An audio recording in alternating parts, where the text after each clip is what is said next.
Welcome to USA Global TV and Radio, where our mission is to provide education, entertainment, hope, and inspiration. USA Global TV and Radio connects you with experts and audiences all around the world every single day to help you succeed in business and to live a richer life. Visit us at usaglobaltv.com to learn about career and life-changing training and mentoring programs like the Listening Mentor. Subscribe to our newsletter to stay informed about our special programs and offers. Discover how you can become a guest on one of our shows or a host or producer of a USA Global TV and Radio show of your very own. That's USA Global TV and Radio, where the doctor is always in.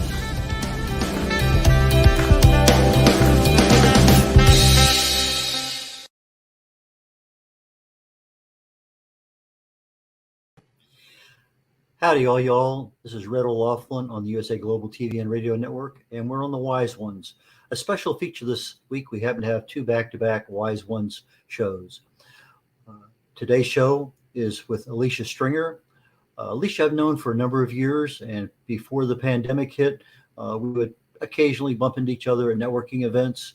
And Alecia, please join us. She's best known, at least here in the local area, for her expertise in social media, but I don't want to jump into that one right now because I want to congratulate her on something that I find to be amazing, extremely hard.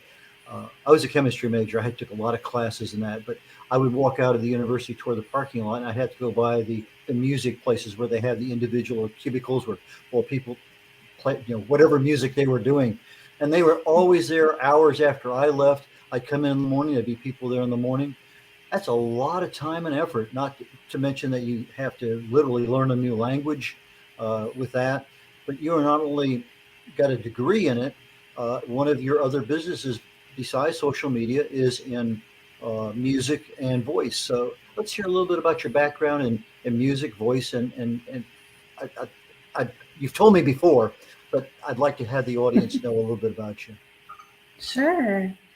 I got started when I was like 8 years old. I was in the mall, and my parents would always, take us out shopping. And there was a store out there with tons of pianos, and we were like, I want to do that. And there were always somebody playing out there and encouraging.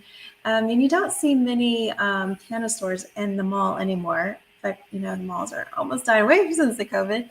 And that's what inspired me going, I want to do that. And my parents gave me an upright piano at the time and sat me down like, you better be serious. I'm practicing.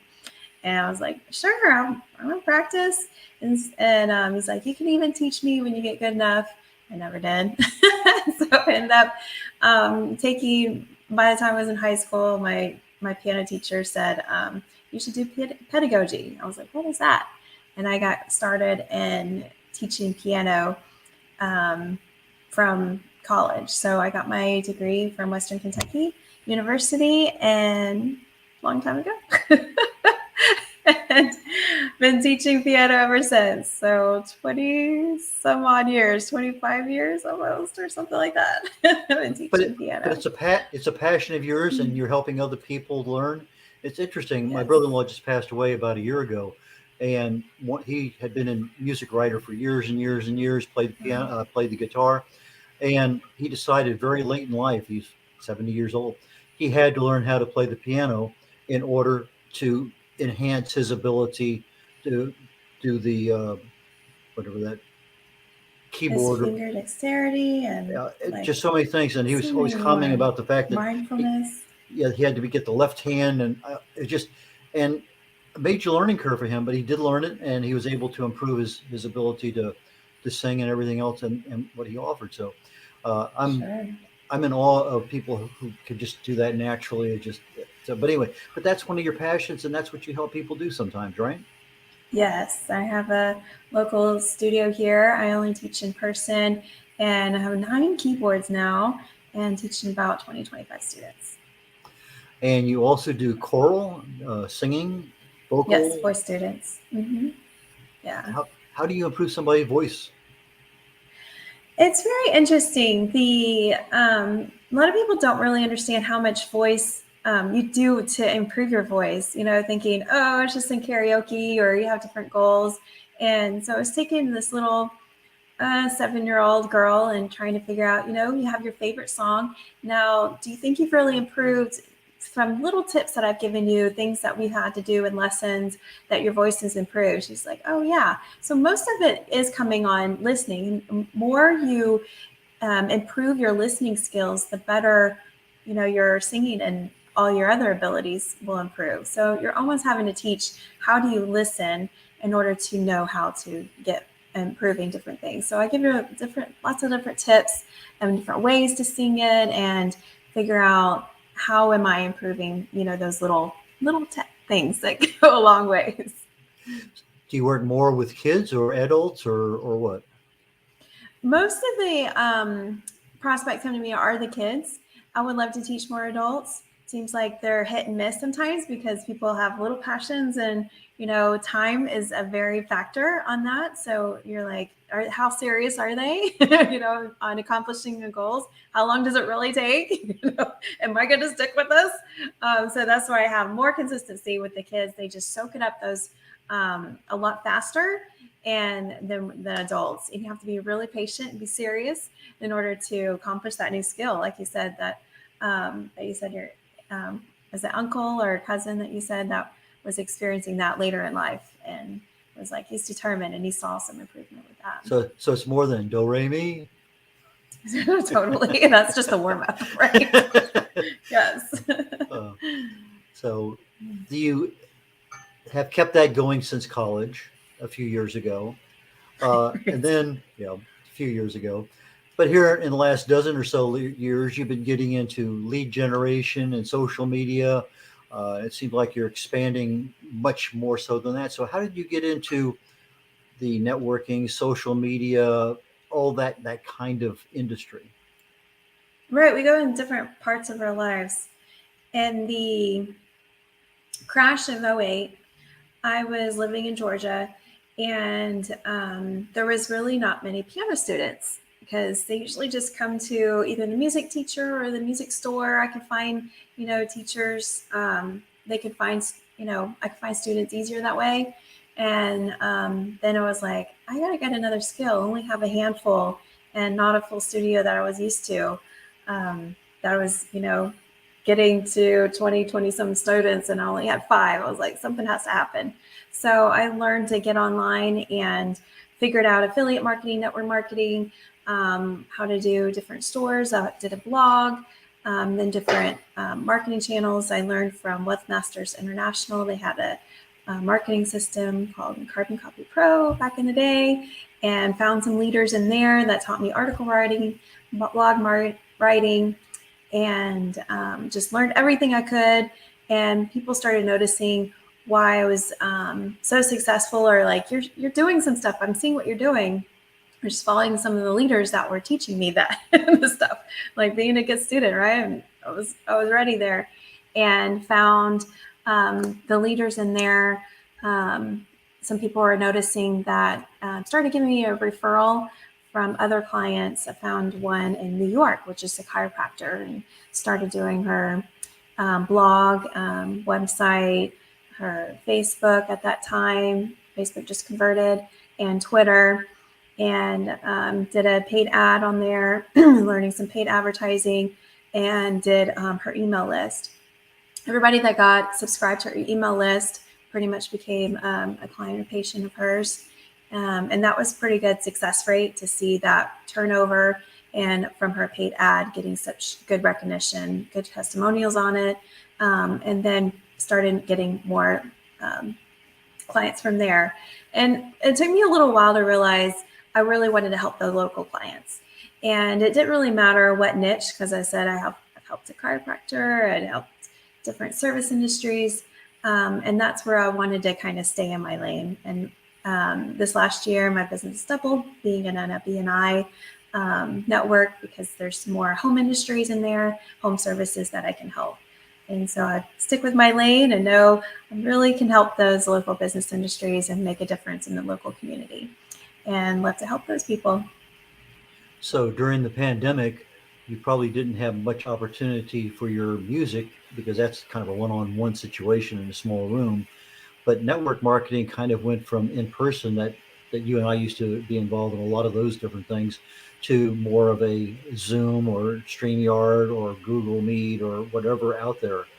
And so, how has the pandemic affected your businesses? It really hasn't. It's really grown. I noticed a lot of things in life in general and the world has changed and made a lot of things more easier for people. So more people would be used to having online lessons, and did a third of those. And then just realizing once we're back in person, I really wanted to hone on that. So I took advantage and going all out. But I can see myself transitioning back to online if I wanted to, with piano if I needed to. But I had so many things going in different directions that I had to stick with one and really wanted to stay focused, and one to excel in that one. Just like a lot of people get expertise in social media going, I'm really good at Facebook. And then they just stick with, I'm good at with Facebook stuff. And that's kind of how I did with my ads as well. Going, I just do Facebook and Instagram ads. I'm not going to do your Google or LinkedIn or anything else. I just want to stick with Facebook and Instagram ads. And then your landscape of organic automation that I do with all the other platforms to help make sure you're posted and everything looks congruent. I can see the overall landscape a lot easier with that. So kind of honed down, I guess, the pandemic a little bit with my expertise and making sure I stay focused in my lane and helping the right people. Well, I know another focus in your life because I see it in a lot of the pictures that are posted is your daughter. I know when I met her, she was younger, but she has matured out quite a bit here during the pandemic and afterwards. So that is another, at least from my perspective, another passion in your life, and there's a lot of focus going there. So, what is she up to nowadays? Totally. She is 16 and busy. She loves to swim and she's really good in art. And we're trying to get her into learning some NFTs to be able to start the marketing space. So be looking out for her store coming soon. She's needing a lot of support and guidance in that crazy world. Well, I have an appreciation for that because my granddaughter, I think, just turned 18, and she's been in dance forever. And so we've had a chance to go through those teenage years here again. And probably one of the biggest things I mentioned to Dr. JACALYN the other day, we just celebrated our 55th wedding anniversary. And one of the presents that we got was the fact that we found out we're going to be great grandparents in February. Congrats. So we have one more opportunity to go through those teenage years. So I'm looking forward to that very, very much. So, but getting back into Facebook seems to be one of your strong points. Is that true? Yes. What for a person who owns their own business, single person, how would they, I'm not going to say maximize, but how would they begin to use Facebook in order to have it improve their business credibility, their business visibility, and maybe even their sales? How would you go about approaching somebody with their own business, single person, entrepreneur, may or may not be working it full time, but wants to work it full time? How does Facebook help? Sure, there's a lot of approaches. People can don't realize that you create a relationship with people and you got to start somewhere, right? So you got to announce that you're doing it, start your business page. And then as what does your audience want and what are your offers? So a lot of people can build that branding audience ongoing and create that relationship, or you can just do quick stuff with some paid advertising on your business page. So there's a lot of ways you can do that, leveraging groups. So it kind of depends. I look at the audience, look at some assets that you build, and what you want to do with it. So I always navigate a lot of them. So for example, one person just like, hey, I have an event. I would like to just market to that. I have, maybe a cruise or something going on. How do I get people on that or something like that? And you're a singlepreneur and you've got a couple businesses going on. So I try to look at all the assets. What email list do we have? Do we already have some people signed up? What are people in the industries to understand the audience? Where are they hanging out on Facebook? to understand, is it really a paid route? Do you want to create a relationship with them personally, or do they need to be in a group? What kind of groups would that audience be? And then we navigate different actions to, put into that to grow the audience, to get some actions from it. So you're got to reach them, get them some branding, post in there in that groups to get that going, and then invite, or get the lead generation. And after you've started, they start to get to know you. What kind of call to action? Say, hey, join my group, or you need your email to learn more about it. Whatever type of actions. Of course, all those will include pictures and videos, and you're going to change it up with what you're going to say on how you're building that relationship with them. So it's not like they're searching for you on Google. Think of it more of a relationship building process that you're going to be working with. And so there's a different push and pull that you have to work with when you're working with people on Facebook to make positive and faster conversions and relationships that you want to build. And link it of an asset. If you build it for this, how can you use that asset to help other people, or how can you use it in the future? So there's always something you want to grow and learn from all the actions and things that you do out there on Facebook. Okay, you jumped right at the very beginning of that answer into on your author page or business page, I think is what you called it. So Right. a person has a Facebook personal page. If they're a business, they should have a business page. Correct. And what do you publish on each one? Is it only personal stuff on the personal page? Is it only business stuff on the business page? How do you tell your clients what's appropriate on what and how often and those kinds of things?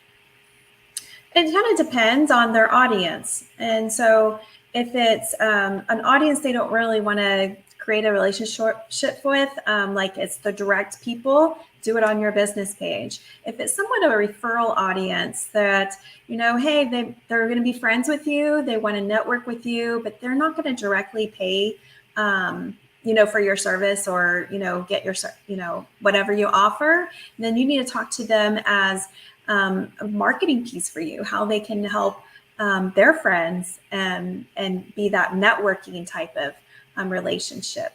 And so that's how you can really clarify different audiences and where you talk to them. Business page directly, friends, networking. Do you know anybody that fits this, that you want to help? Refer them, tag a friend if you can think of this. And then maybe they might want to be in your group, and that's more intimate.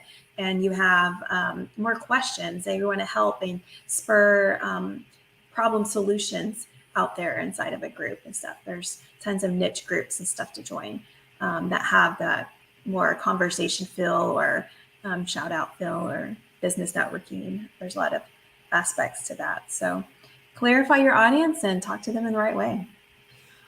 You had one little takeaway in there that I think is super important, because when people go to network, a lot of people think that they're there to meet other people and to sell their service or products to the people in that they're meeting.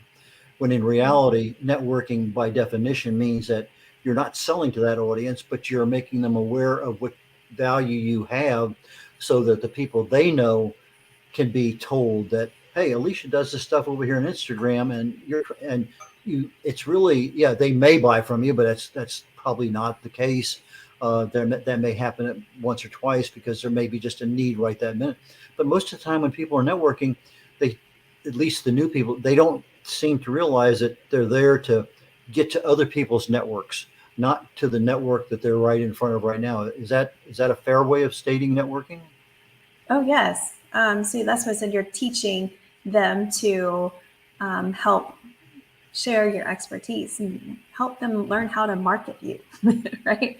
And so that's the conversation you need to have, or the piece of what you're going to post about to help that relationship grow stronger.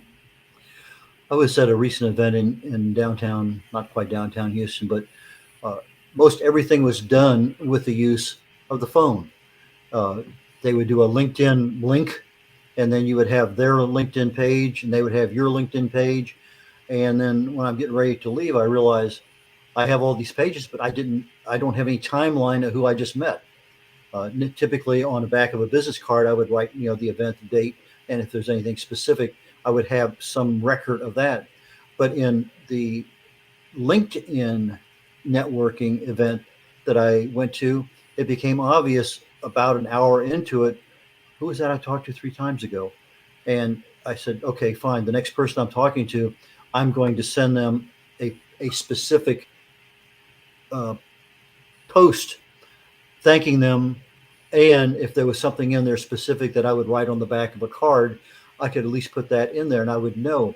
But it would have the date and the time and the person I contacted. I could go back through my message list and find that. But that wasn't something that was explained to me. Yeah, just hold up your phone next to this other guy's phone. Boom, your information is going to transfer. You'll have all that information. Except how, it wasn't obvious that you have to go back and collect this information somehow. The technology's there; it's way ahead of where I'm at. But I managed to, I could just see getting home. Boy, I met 15 people today, but I have no idea who they are because there was no timestamp on that. It was just another person, another friend that, or whatever the yeah, you started that connection. connection. Yeah, I've had to always, my business cards used to be directly a Facebook message or directly like LinkedIn message to say, hey, this is where we connected. Let's keep our conversation growing. It was glad to meet you at this event. And let's schedule a one-on-one this next week, or, whatever you're remembering in the future. Hey, let's just remember that we met each other here so we can stay in touch. So you have that timestamp that you said, those notes that you remember, we connected and I remember your name. Yeah. It is tough. Yeah, the networking is a big deal if you're growing your business, whether it's a local business or even a international business, because those connections, whether I'm on a Zoom networking meeting and I'm talking to people in other parts of the country or even out of the country, you're establishing your credibility, you're establishing your need. In other words, what kind of client, what kind of service, what kind of product are you looking for?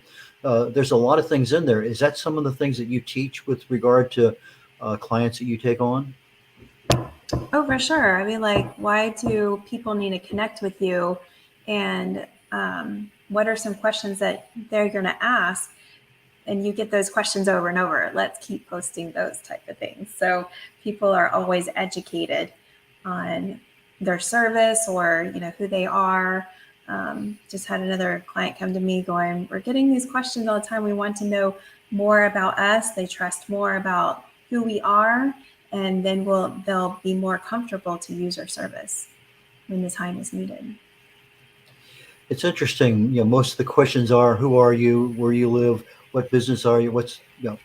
I generally, after I get to meet somebody, one of the first questions that I do is, Alecia, what do you do for fun?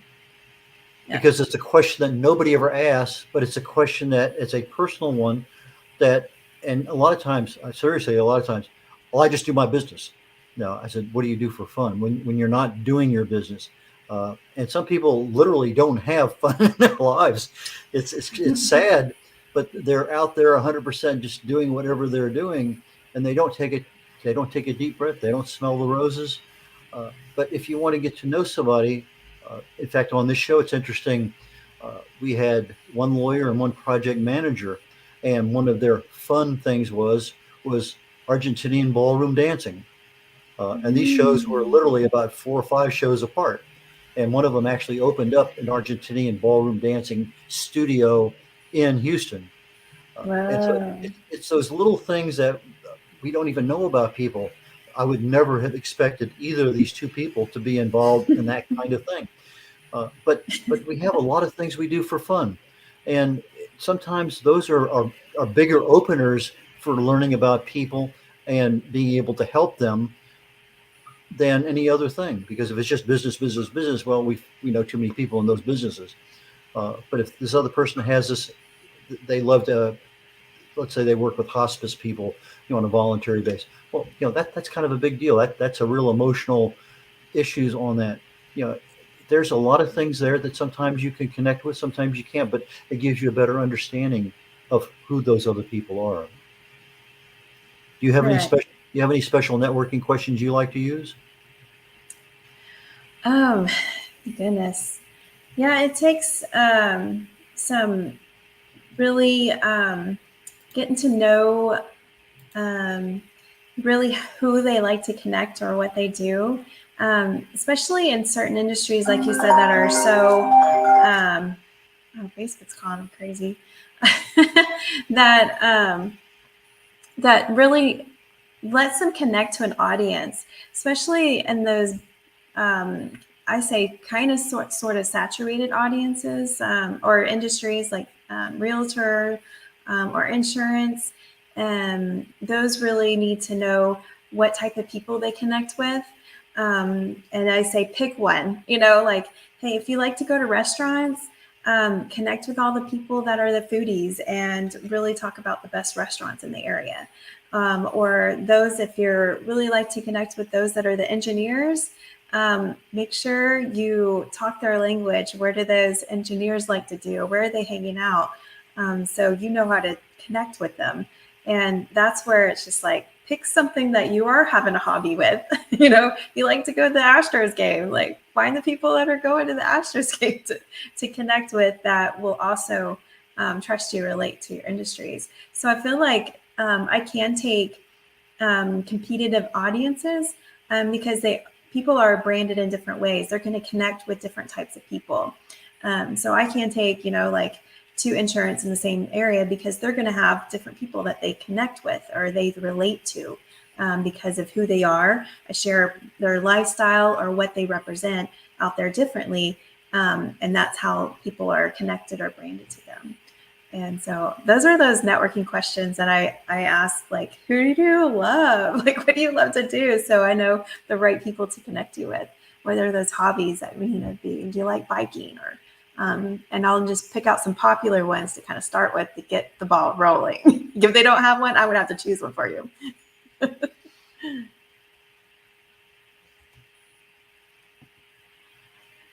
Did I lose you? I can't hear you. Let me see what happened. I have some background noise going on, so I try to mute myself while you're talking. Oh, And okay. sometimes I forget anyway, sorry about that. Sometimes I meet people networking, and you ask a question, well, who's a good client for you? And they'll say, anybody. And when you're working with somebody, you have to know who your audience is, because that's really where your focus should be. And so I'll usually ask the question. He says, on the way here, I saw 3 people homeless under the overpass. Are they the kind of people you're looking for also? And they say, oh no. So it kind of brings them back into reality, that they haven't really truly defined. When I want to talk to a group, I want women 45 to 65, and there's a reason for it, for my particular demographic of what I want to talk to. But I don't think a lot of people really identify a demographic well. Is that something you help potential clients with? Yeah, it's great to put an avatar together. Like, what is their age? What do they like to hang out? What are the books they read? Who are the authors that they like to follow? What are the movies that they watch? Are they doing any magazines like nowadays? Or what kind of stuff for fun they like to do? And so the more detail you can put, like this avatar person of who you're looking for, the more related we can get to a type of profile. So if you're really looking to be a social media, guru or expert or management, you have to put yourself as different avatars of different things. And so you can see what's attracting. Like, this is my avatar, and you create this little profile, and then you can see the ads that are attracting to that profile. And then like look at the competitor ads and stuff like that. So you got to think backwards sometimes to really navigate that the right way. Well, you caught a very particular topic there, one that I introduce my new authors to when I'm getting ready to publish their books, is who's your competition? Where are they? What kind of products? I go through the whole thing. We go down and we look at everything. So how do you help people? If it's a dog grooming industry, is you just look in the yellow pages and find out who's there, or you do a Google search if it's a local business and find out who their competitors are, and then see if you can find them on Facebook or LinkedIn or Instagram. Do you help them with the competitor analysis? Yeah, once we get in a good avatar of who their audience is, I do ask them if they've done any competitor research. there's several sites that will do it for you too, because you need to look Google versus the ads versus each platform, their hashtags, how popular they are, the location. Are they directly in your location, or are they indirect kind of marketing? They're out of your location that, hey, I like what they're doing. I would like to model them, and I can do that in my area and be successful, kind of thing. So there's always lots of direct and indirect type of competitor analysis when you're looking at that on each platform, hashtags, links, putting all that together, blogs and websites and all those type of avatars. So if you have a really good competitor analysis with your business, it's always changing. I would say you need to update it quarterly almost sometimes in order to stay on top of how your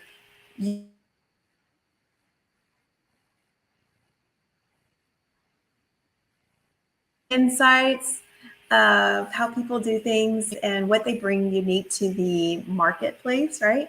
And you want to be on top of how people are standing themselves out and what makes them stand out, so you can learn more yourself of how you can get better of who you are and how you want to stand out with that market.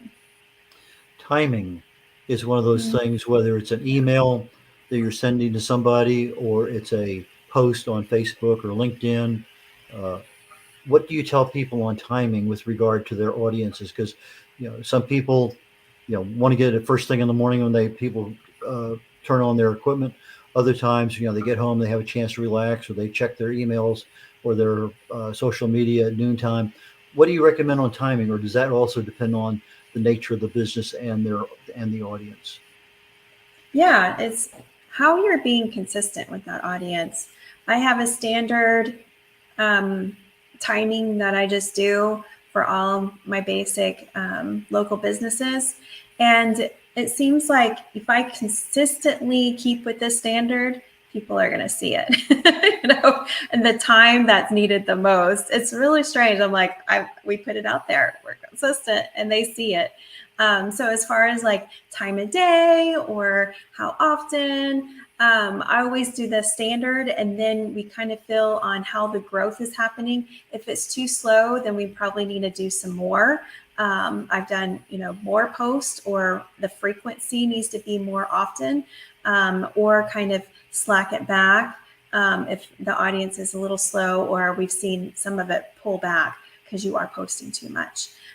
So there is a little bit of give and take, but it all depends on how the traffic flow is working with your audience because you got to know your audience. What do they want out there? How you're creating that relationship with them with different aspects that you're pushing and pulling and asking them in different features. So there's always a good flow that you need to keep with, but being consistent is key. Blogging. You mentioned that you help people occasionally with blogs. That's something that I do a lot of. I was told a long time ago, always post a picture or photograph with your blog. Just make that part of your everything you do. So it's one of the things I have done. How do you help people with blogging in general? And is that also a recommendation that you tell people? So you really should have a photo with every blog you post? Yeah, I have a little devotional blog, and I like to put a little quote on there too on my blog. and any other blog, because it's going to be shared. And when it shares, you got to share that with that picture and stuff like that. So definitely a standard that's been aged on, forever. You need to have a unique picture out there. But it's also, a lot of people use it on Pinterest or wherever they're going to share it in the right way. So if there are people that are in the blogging industry, needs to share it 80% more than the time they spend on writing it, right? So you got to think about, where are you sharing it more often than when you're posting it? So a lot of people will just do here's my TikTok of it, or however you do a video of it too. I wrote a blog. I'm scrolling up and down on my computer, whatever. You can get it out there on lots of different ways. So doing live shows about it or talking about it and, commenting on others. Like I said, there's more ways to share because put a picture on it, at least to put on the blog post. So most of them are branded. They need to grow that content and share it out there more. Well, I try to keep the photo generally aligned with whatever the content is, but Right. sometimes you just don't want to. You want to have something that's a little different. Standard, I want template. to. Somebody sees the photo and they go, "What's this about?" Even though the verbiage isn't there. But two things that I do want to ask you about specifically on blogs. One is when I publish a blog, I will go in for a headline analyzer and try to get something that's appealing to my audience, so that I put the headline in there, analyze it if it's 60%, 70%, whatever. Is that something that you help people with or make them aware of? Oh, you got those headline generators. Like, why do Yes. you need me?